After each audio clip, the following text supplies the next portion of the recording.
Okay, now we're recording.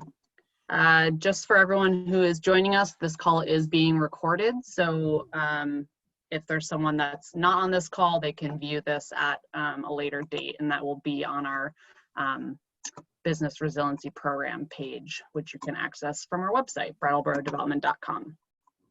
So I'm just going to go over a few things as far as Zoom etiquette, if you will. Can we see this, RT? Yeah, unfortunately.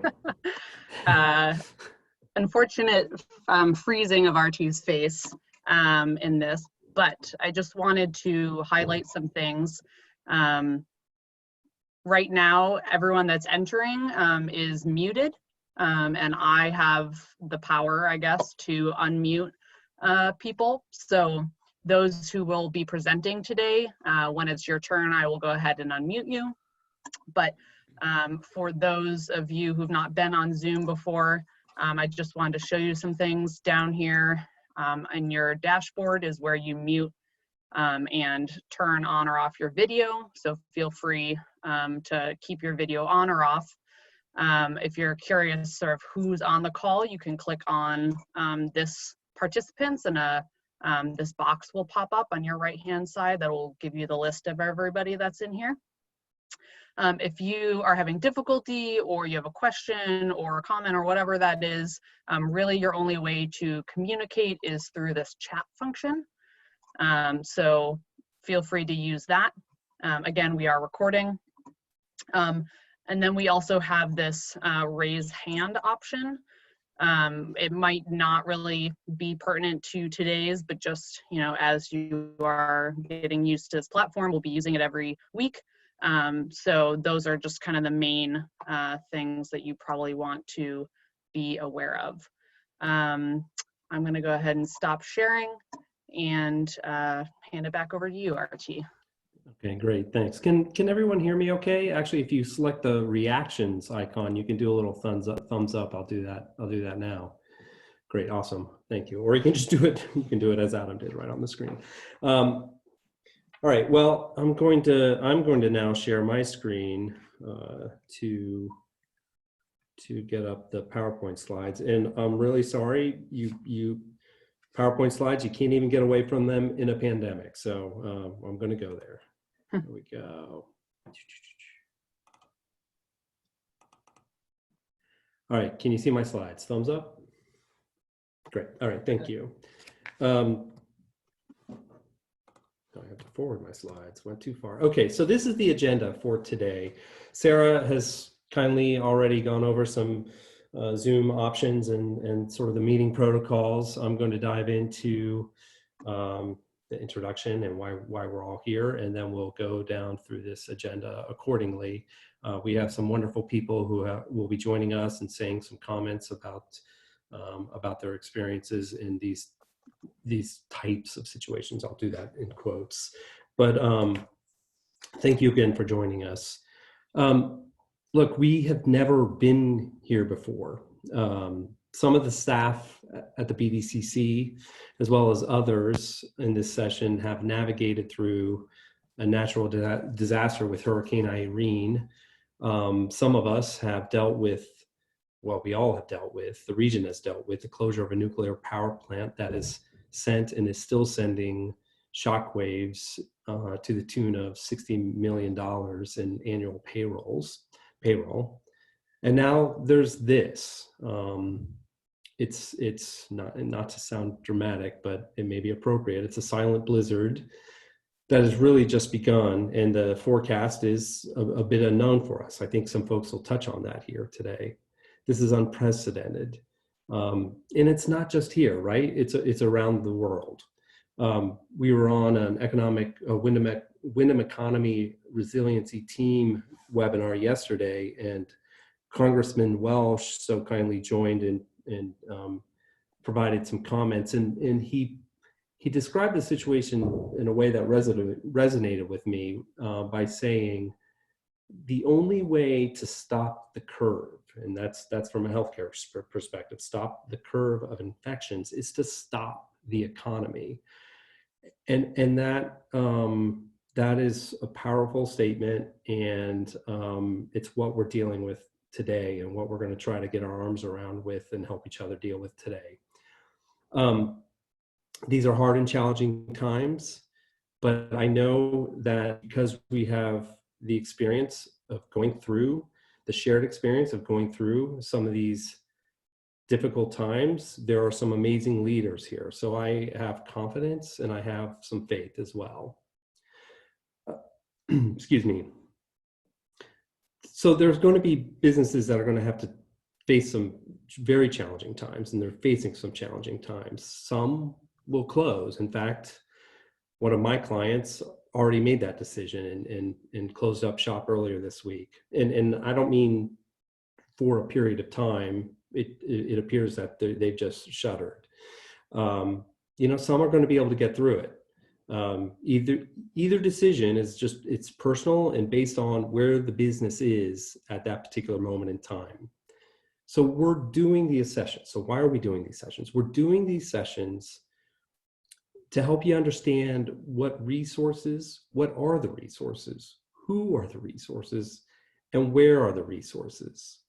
You know, the BDCC, the Brattleboro Development Credit Corporation, the Regional Development Corporation for this region, the Southeastern Vermont region, you know, we have a lane. The Deborah Boudreau from the BTS BDC, they have a lane, as do the town organizations and other folks on the call. So these sessions, webinars, and the BDCC's Business Resiliency Program will help connect you to understand which resource may be the best one for you. And we're going to try to help provide clarity on how we can help you. And we'll be aggregating the most up-to-date information and posting it. And I'm going to try to do this in the chat on the website. So where am I now? And yeah, you're going to have to bear with us because we set up our Zoom account maybe 4 days ago, and we're still getting to know it ourselves. So it's new to us as well. So as we sort of struggle through the technology, you know, just give us a little latitude. So I'm struggling to get my chat window up, but I think it's probably because I'm sharing my screen. So I will, when I can, I'll paste that information for the website in the chat window. The duration of these sessions, I've got this one scheduled for an hour. You know, they may last that long in the near term, but it's possible as we get further into this, only 30 minutes is needed. So we've got a pretty full agenda today, so we'll probably push that hour today. So again, on the website, we are going to be pointing to resources. We have a form that's very similar to the SBA's disaster recovery form. We're going to modify it a little bit to ask some pointed questions about immediate needs. So we encourage you to complete that form.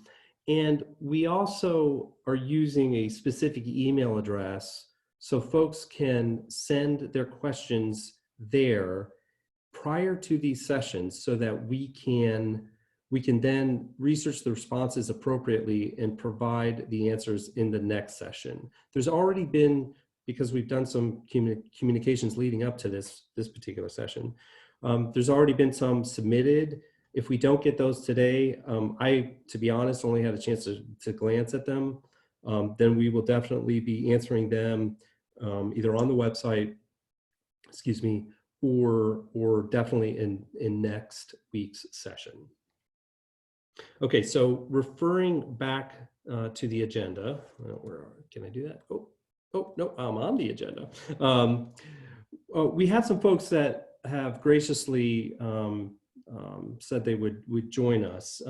With us, we have Stephanie Bonin. So Sarah, this is my cue to you. I don't know if you can find Stephanie to unmute her, but Stephanie is the executive director of Brattleboro's Downtown Alliance, and she's been providing just some great leadership and assistance with her constituents specific to the Brattleboro. So we thought we'd lean to her for her to share some insights and strategies that certainly could extend to other areas as well. Stephanie, I think you're unmuted because I'm hearing a little bit of echo. I'm going to stop sharing my screen because you, I believe, have some slides to share. I do. Hi, everybody. Can you tell me where my share view is? Yeah, at the bottom of the screen, you should see a green button that says share screen. Do you see that? Yeah. Got it. Awesome. Okay. Sure. Are you guys seeing my screen now? I'm not. Is anyone else? Hold on one second.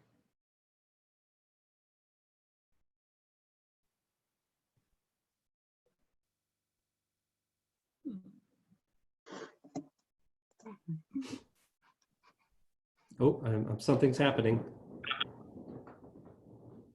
Okay, I see your desktop. Okay, great. So thanks everyone, and I just want to say that my heart is going out to everybody, and I am happy to be a resource in any way that I can. My husband and I have owned 4 different restaurants for the past 18 years. And also my background is in advocacy and lobbying at the environmental level and women's rights and public interest advocacy. So what I would love and how I have been generating lots of information is by getting it from all of you. So this is just a starting point. RT asked me, I suggested talking about what we could do right now, because I think that the important question that all of us who are business owners on the call need to be asking ourselves is not how can we keep the doors open, but how can we keep the doors closed? And so how many months can you afford to continue to be in business with your doors closed? And let's plan for that.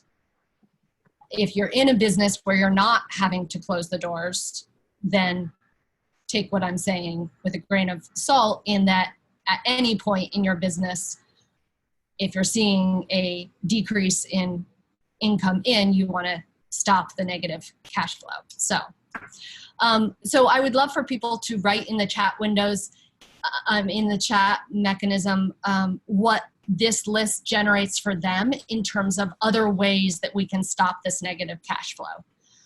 So the first is to call your bank, and they're being really flexible.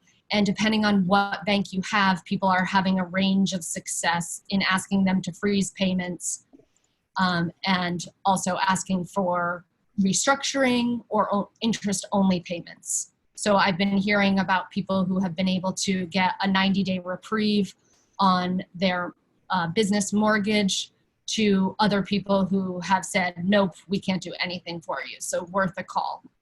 Pause any platform, and this is where the brainstorming on your text mechanism can help. I mean, yesterday I got an $850 bill from TripAdvisor. I didn't even remember that I was a TripAdvisor advertiser. Bad on me, but specifically bad in this time that there's no way I'm paying that $800.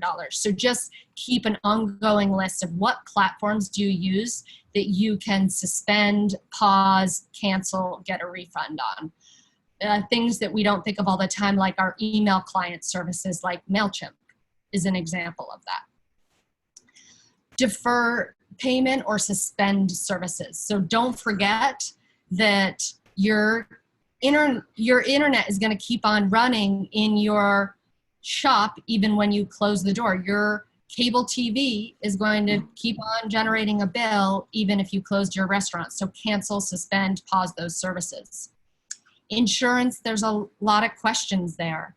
And one thing you can do is call and ask to reduce the insurance premiums because your sales are now different than what you were paying on. If you're a restaurant, removing the liquor liability insurance, that one is up in the air because the governor just changed that change that ruling that restaurants can now sell, but you get my point. If you closed your doors, then remove that. And then I am all about not getting us in any more debt, but one thing we can be thinking about is to consolidate any loans that we have and to be taking advantage of the low interest loans that are out there by consolidating. I don't know if I can see the chat mechanism when my screen is shared. Have anybody thrown out other ideas? Not Survey. yet, no. That's just something to know. Okay, so I hope that jogged some thoughts, but keep it coming. GMP electricity is a huge one that everybody's asking about. To my knowledge right now, GMP is saying that they won't charge late fees and they will look the other way if payments don't come in. Internet, companies have said that they won't suspend service if you don't pay your bills. But so anyway, keep thinking, how can I be the leanest machine possible? The next thing I wanted to touch on is that there is a huge national movement to support all of you store owners, restaurant, event venues with gift certificates. And I don't want us to miss out on that opportunity of people who have not lost income want to be still making purchases to support you. This has to be an online gift certificate, gift card form. So I listed 3 different ways that you can do that. DBA and all of our businesses are madly trying to get people up online. Since yesterday, I think we've had 7 businesses add to their website an online gift certificate option. And then we're going to be pushing out a call out by Monday for people to follow up with their generous thoughts in wanting to support us via gift certificates. I would be happy for you to call me or go to the Downtown Brattleboro Merchants page, which is a private page that you can just be invited. You can add yourself to, and I'll let you in, and keep the conversation of any questions you have around getting gift certificates up and running online. Stephanie, thank you so much for sharing your thoughts and wisdom with us. I really appreciate it. If anyone has any comments, please put them in the chat. Thank you you stopped sharing your screen, which is great. I'm going to pull mine back up. And Gretchen, before I toss it to you, I'm going to go back. I kind of got ahead of myself. Let's see, just give me a second. Yeah, I want to talk about briefly the business resiliency program that we stood up on Saturday or Sunday. I can't remember right now, but we're calling it that, and we're lovingly calling it BURP. That was a joke. Well, not really, but the acronym. So, it is our way to provide immediate technical assistance as funds become available. They're emerging right now. We can help provide technical assistance with, this type of venue, but also giving you some insights into what you should be thinking about in terms of what you should be getting ready.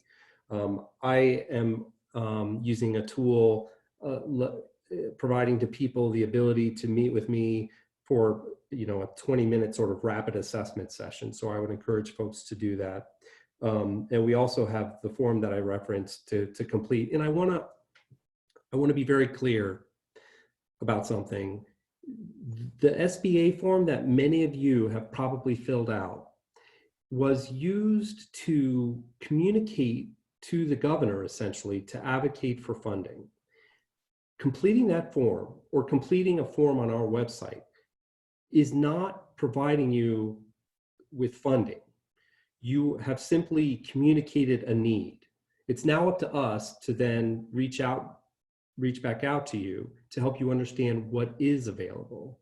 So I just want to be really clear about that and manage folks' expectations.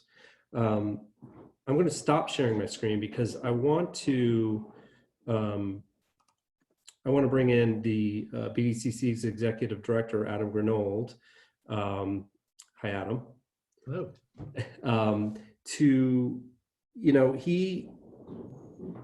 I just said he's the Executive Director here, but he's also a lifelong resident, grew up in the Valley, grew up in an inn, owns a restaurant in Wilmington, and, has been, as other folks have, been through Hurricane Irene.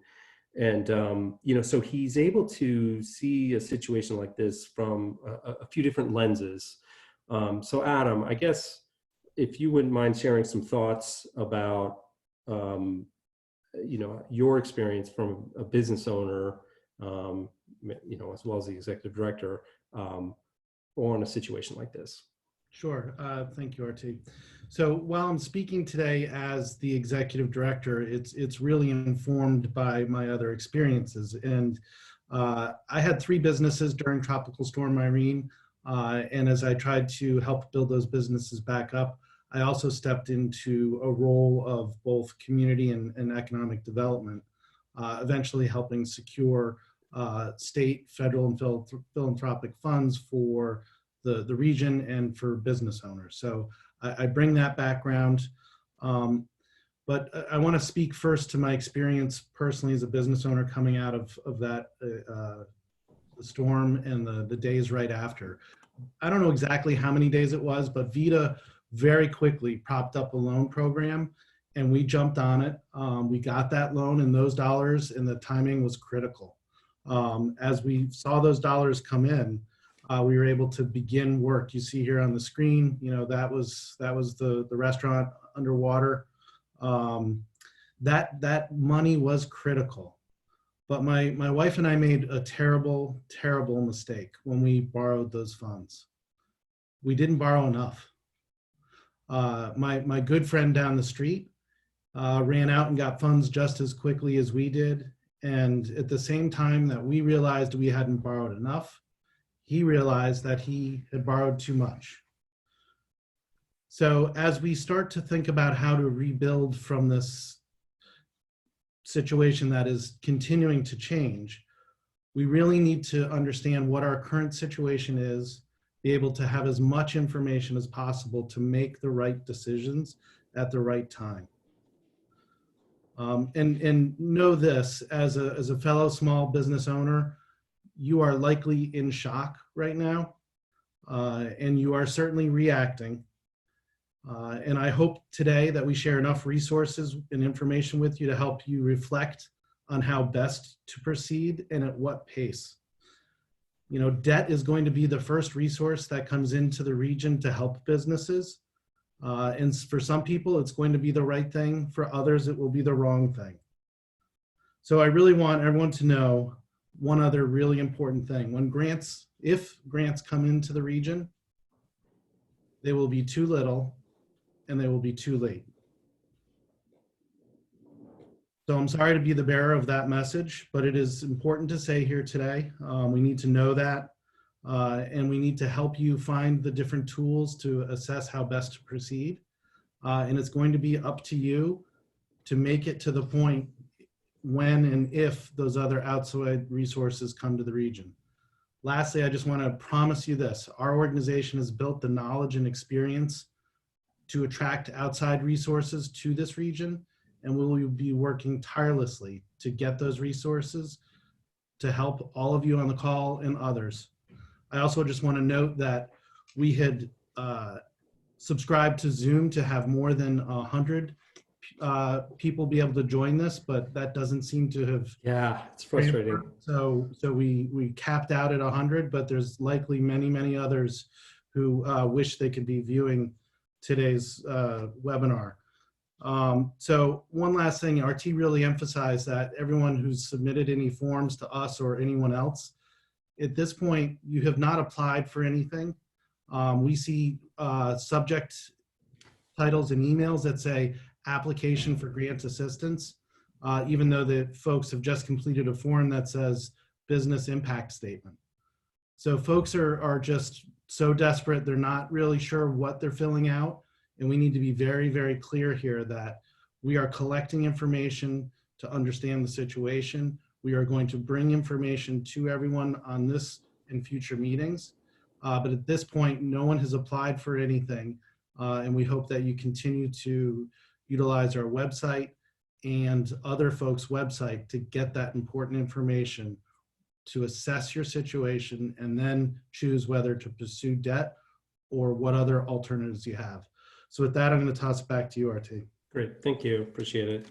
Okay, so I just got to get my bearings as to where I am here. Okay, so to just touch on a couple things Adam said, we have a small revolving loan program that is funded by the USDA. We have gone back to the USDA to understand if we can modify the scope of work to include potential disaster recovery support. And so we're in the process of navigating our way through that. So, you know, and it's a small pool. It's between 120, 30,000, what's left in that fund. So as Adam referenced, you know, we're experienced at leveraging other outside resources, and we're working diligently to put those together. I think now I'm going to turn it over to Gretchen Haberluck. And Sarah, I don't know if you were able to unmute her.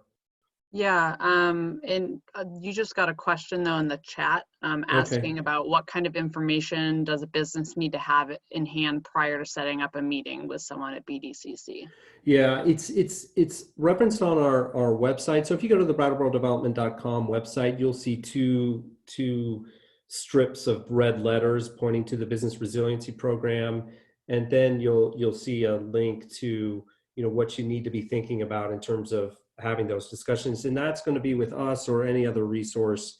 And Adam, actually, I'm going to put you back on the spot. You said at a state level, there might be some coordination efforts happening in terms of what's needed for people to have those discussions. I hope it's not premature for me to say that. No, I think it's a great opportunity to just let everyone on this call know that they're from the State Agency of Commerce and Community Development to SBDC to VITA to the State Chamber to downtown organizations. There's a variety of different statewide resources that are coming together to understand how best to ensure that the information that's distributed to businesses across the state is consistent, and that those we can point to those resources in a consistent way. So the list that we have on our website today is going to change. It is just a good starting place, and we will point towards what that consensus is across all the different leadership at the state, who says, here's the important documents you should have to prepare for a potential loan. I'll take the opportunity today to just, again, document.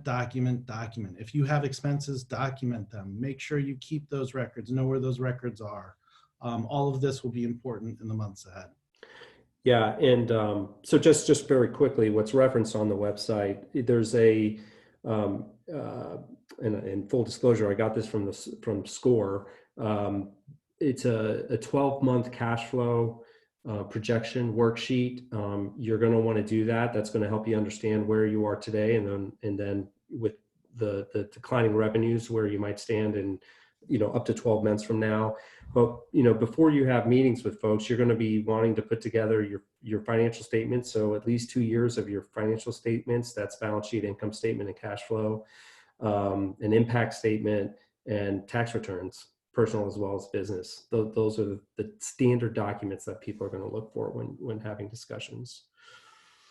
Okay, Gretchen, are you ready? Hi, can everybody hear me okay? Yep. You sound great. Great, okay. And I'm really sorry that my video is not working. I'm at home and I don't think I have enough bandwidth, or something is wrong with my camera. That's okay, your slides are ready and we're listening. Okay, so I just want to thank everybody for being on the call today. And This is, really disheartening what is happening. I worked back from Tropical Storm Irene with businesses. I was at first a business assistance coordinator for the Dover and Wilmington area, working with businesses that were extremely flooded and helping them recover and putting together resources and things like that for them. After that, I was lucky enough to worked with the Vermont Small Business Development Center for over a year, and I was actually going, to businesses one-on-one and doing assistance counseling to them. And I see Deborah's on the call today, so it's great to be back with her. So it is challenging, and I just have a few things. Some of these things are a little duplication of what Stephanie was talking about, but I think it's really good information to repeat as well. So we got good news and we got bad news. I'm going to give you bad news first. This is a long-term effect. This is not like Irene. This is much more significant because it's happening to everyone. It's just not those who are flooded. This is everybody that it's affecting.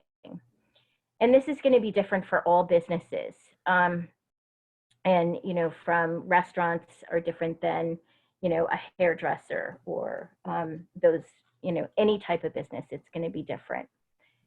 So I'm thinking that if you can prepare mentally for a date, and again, this is going to be different for any business, prepare for a date like you feel like you should be, set a goal, like back in business, or, I feel like everything is going to be okay by this date. It does give you the ability to look forward, and that's what you got to keep doing right now. As hard as it is, I think looking forward is really important and key. The good news, we're in Vermont, and this sounds hokey, but I think we all really love each other and we care about each other, and we are ones that really hunker down and we help our neighbors. And that is key to us, recovering from this, and businesses. So assistance will be coming. It's a little all over the place right now, as Adam and RT had said, that all of these programs are being developed and they're in motion, and just getting them out to you is going to be, we're not sure exactly how long it will be, but I am confident that assistance will be coming. But don't plan on it being a grant. There might be in the future, but again, I think Adam mentioned this, that don't bank on it being a grant, a gift. It would be a loan, and they might be low interest loans. So, and again, I just want to stress that, there might be, for Wilmington people, I know that I am working on something for Wilmington through our revolving loan program. So, check in with your communities and see if there is anything very local. But, think about local, regional, state, and federal. Federal will come through state. So just keep that aware. And then keep looking at this website, because I think this will be the key place that these opportunities will come up. So I don't know if everybody saw yesterday, but the governor signed a executive order.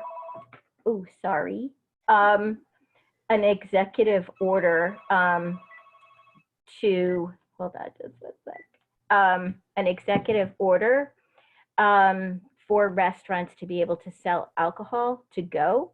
Again, we have to keep in mind that there is a law out there that you can't drink them out on the streets, but you can certainly take them to go. So great.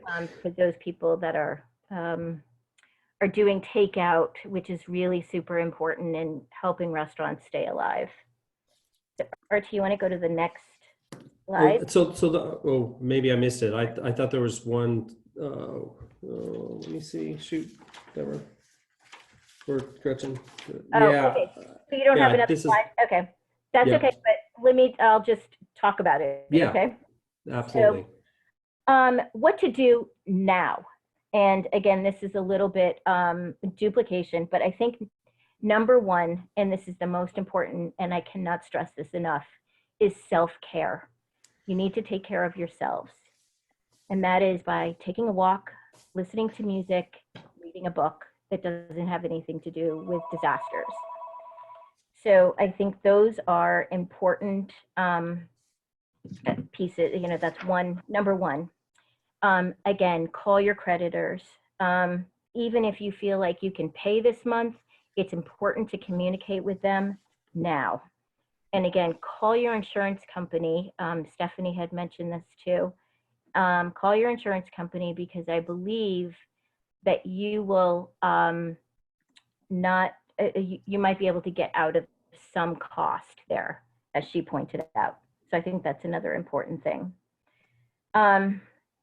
Fill out the forms that are suggested to you, because this will help us determine the estimated loss and to help us derive funding through the federal government. So that's key. Documenting everything from today on out, or if you can go back to last week, document everything that you have lost or experienced or anything like that. Make sure that you document. And I think Adam had mentioned that before too. These forms are, it is like, oh man, I have to fill out a form. This form is so important to fill out. It's a good exercise for you and for you to understand the impact, and you'll be able to speak to your creditors. So just back to creditors a little bit, be sure and call, like if you are renting from somebody, call them, have a conversation with them. They might be able to help you with rent or, those type of things. So great. And then let's see. I'm suggesting that people, when you're filling out these forms, I think calculate through June 30th would be important. And if you have to go back to that, you can submit another one, or, we'll make accommodations somehow. But I think that's really important. And my last piece is to get creative. Think outside of the box. If you're not a super creative person, do some research online about your business and maybe, what other, people are doing in your industry, during this time. So the gift certificates that Stephanie pointed out, that's key. That's really a good idea. If you're a hairdresser or something, offer videos online, and they would be free now, but I think that they're going to remember you in the future to, like, oh, you did that cool video about how to do some different hairstyle or whatever. And think about selling products online as well. So that's all I have. Great, Gretchen, thanks so much. Appreciate it. Next up, what do we have? Okay, the Vermont Small Business Development Center and Deb Boudreau. Deborah, are you able to speak? I have been unmuted. Hello, everyone. Oh, awesome. All right. Can you hear me? Can I have a thumbs up? Yep, you can be heard. And I just want to preface Deborah with, Deborah was here. I guess you folks had some titles like what was it? Flood recovery officers or something. I'm not sure, but Deborah has certainly worked in that capacity along with Gretchen and others. So she was gracious to join us today, and I think has some pretty up-to-date information to share. So Deborah, take it away. So hello, everyone, and I hope everyone's doing well. I'm going to reiterate what everyone else has said. The most important thing at this point, I think, it seems like an absolute oxymoron to say this, but is the pause, is to just take time and figure out what's going on. The questions that we're getting are all about unemployment for your employees, whether you close or stay open if you haven't been mandated to close. Is the governor going to close the state? We don't know the answer to that question. I don't think anyone does, not even the governor at this point. And how do I access money? So all of our concerns are gelling into, several buckets. At the SBDC, we are working tirelessly, I would say. We all look kind of, sorry, Adam, we kind of all look like Adam looks. There's some, there's some bags. What are you saying? We've all been through this before, or at least I have, and my boss has. So we are all in a state of flux. So here's what the skinny is today on the SBA loan program, which is everyone's biggest question. Although if you are in a county contiguous to New Hampshire, you can go online and apply. The Vermont SBDC and the Vermont SBA and the RDCs are all cautioning to hold on this process. It is not complete yet. It is changing moment to moment. We're hoping, as the state works with the federal government, and the federal government is doing exactly what everyone has said, is responding to not a discrete disaster period of time, nor a discrete amount of businesses or population that has been affected, but the entire country. They are having to change the way this loan is being looked at. What we do know now for sure is this is at this moment in time a loan package. It will always remain a loan package. Will there be grant monies coming down the pipeline? Maybe. And as Adam said, to wait for those as an option is not a good choice. I think the thing that's hard to understand at this point, and those of us who've been through Irene will recognize this, but the SBA loan is a disaster, is an injury impact working capital loan. So Stephanie, just not to correct you, but you cannot consolidate with this loan. It is about specific economic injury within a specific period of time.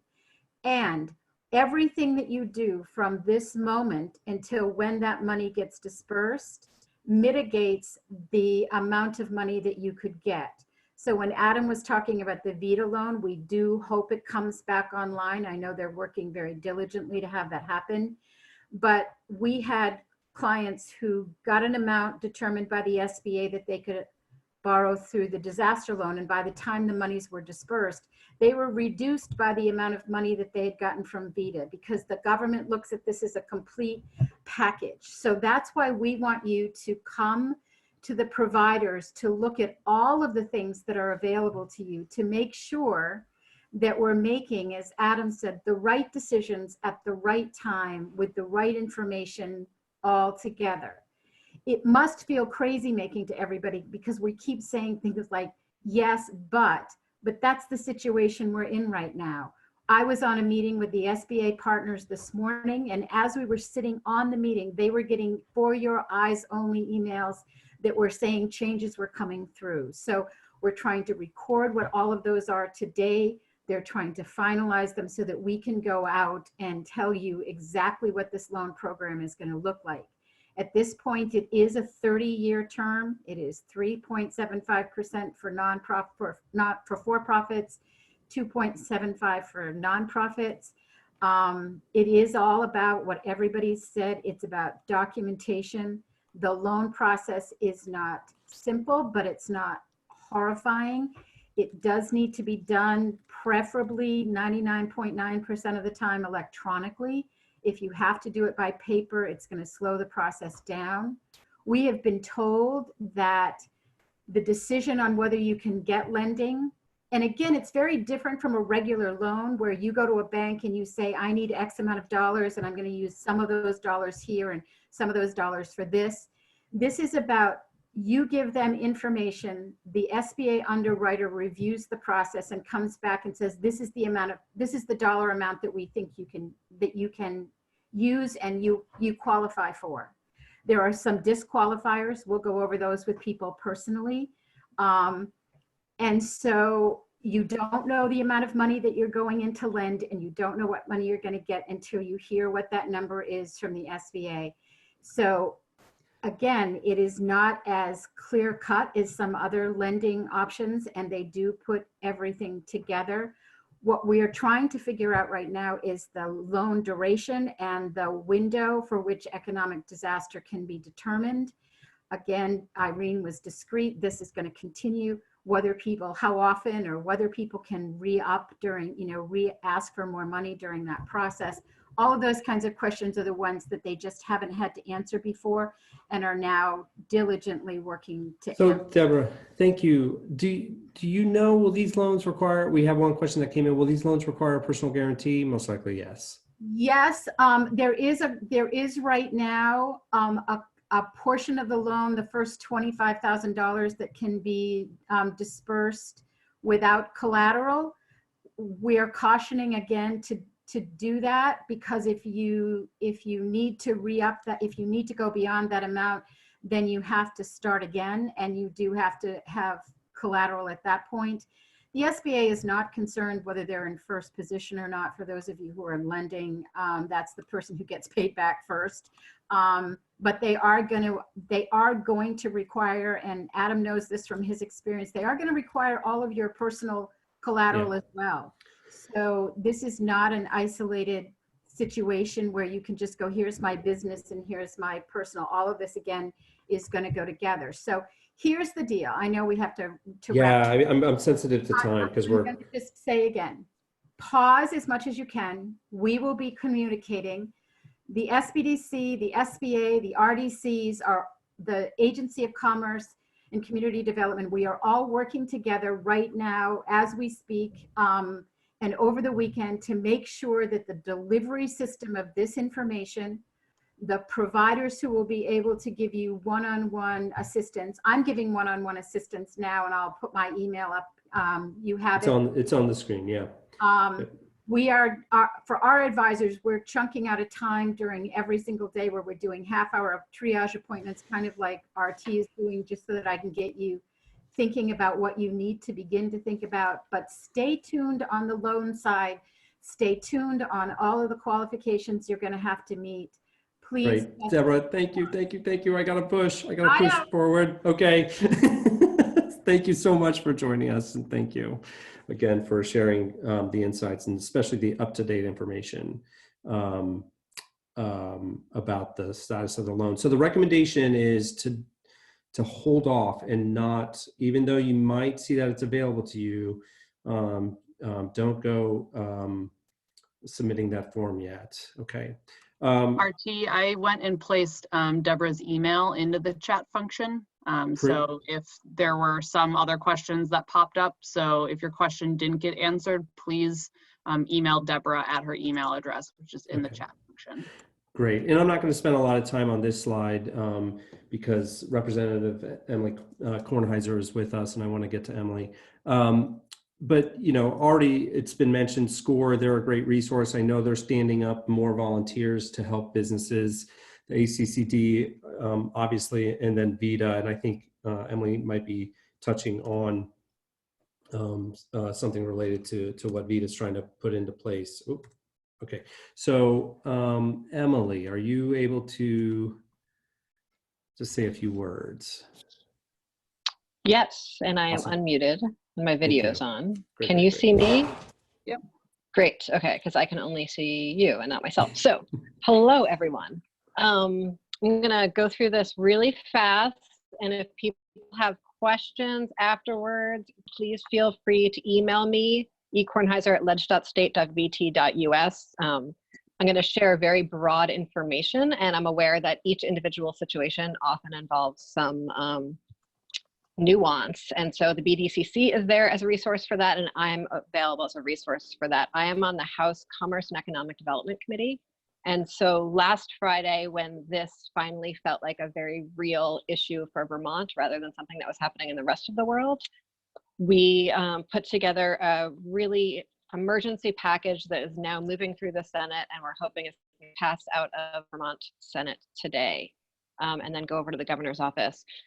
So what that, in terms of unemployment, what that covers is really greatly expanding what unemployment insurance can be used for, including someone caring for someone from home, someone medically who needs to sort of remove themselves from the public for medical reasons because they're in a vulnerable category, if a business was required to shut down from the governor, really any reason that someone needs to leave their workplace, they're now covered under unemployment.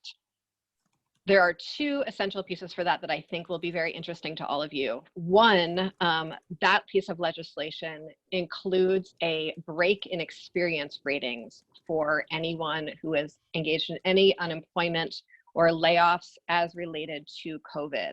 And so while that does not actually, nothing would happen with your unemployment rating, as I'm sure you know, until next year, that means that you will not be held sort of liable in your rating for anything related to COVID. And so that will be really important for your business model going forward. And we were hoping would not, would sort of mitigate some of the disincentive to lay people off in this hard time. If you are concerned about retaining employees when you lay them off, also like you to know that there's been a rule change that's really important, that if you are able to, you can supplement someone's unemployment insurance to bring them back up to their full salary. So you could sort of split the cost of a layoff, of retaining an employee in some ways, between having them be on unemployment and then using your resources to pay them for sort of that difference. So that's an important way we're trying to create a partnership here to maintain our workforce. Those are the two big pieces I want to share that with you. The unemployment program experienced a huge spike, as I'm sure all of you can understand. And so there were huge backlogs on their hotline. They have now significantly staffed up and added a web form. So if you are hearing complaints from former or existing employees about problems filing, those are on their path to resolution. On the topic of access to banking and insurance and emerging resources, really want to reiterate the message from everyone else who's been on here. Please get in touch with your they have been encouraged significantly by the Department of Financial Regulation to work with you. And if you find that they are not working with you, please be in touch with either BDCC, with myself, with the Banking Association, or with Department of Financial Regulation to lodge a complaint about that, because it is in everyone's best interest for the banks to be working with folks who owe them money right now. The package for VITA that is now moving through the Senate would create lower interest loans than what we're talking about, what I just heard about from the Small Business Administration. We're talking about 1% loan. Anyone who has an existing loan through VITA is already able to reduce their interest rate on that or pay interest only. And then this new legislation would add additional, really buy down risk for VITA so they can issue additional loans at 1% with people paying interest only for a period of time. And really appreciated what Stephanie said about making sure that you're sort of shutting down non-essential resources, and want to remind everyone that there's been a stop order on any cuts from any public utility. So even if you aren't able to pay your bill, it should be forced to stay on for a period of time. The last thing I want to cover is the definition of essential persons and essential workers for the purposes of offering childcare. And then I will get to questions that I'm seeing popping up in the chat box. Want to name, first of all, that because someone is an essential person who requires childcare during this pandemic does not mean that other workers are not essential workers for the economy. It just means that they are not eligible for childcare specifically in this time.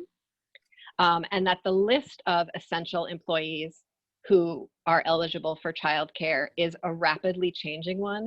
So if you feel like your employees are necessary to, say, the food supply chain or the healthcare industry supply chain, or something else really related to essential needs during this time, please appeal. And you're not in that category, please put in an appeal. And if you don't know how to do that, reach out for that as well.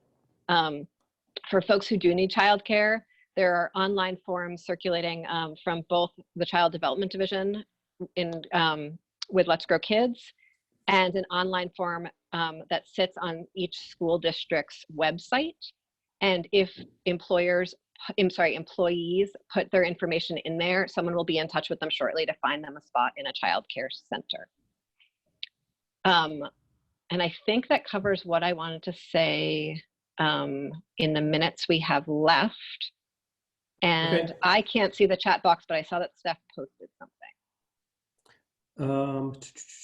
Did the rules change around unemployment? How long someone has to be working before they can collect unemployment?